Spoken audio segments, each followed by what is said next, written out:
In this video, I'll show you how to view your IRS payment history online. First, open your browser and go to the official IRS website. From there, select Sign in to your online account. If you already have an account, log in using your username and password through ID.me. If not, you'll need to create one and complete identity verification before you can access your records. Once you're logged in, go to the payment section of your IRS account.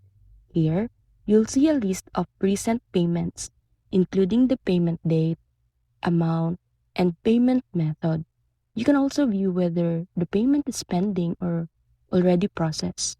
For older payments, switch to the account balance or payment activity tab to see your full payment history for previous tax years.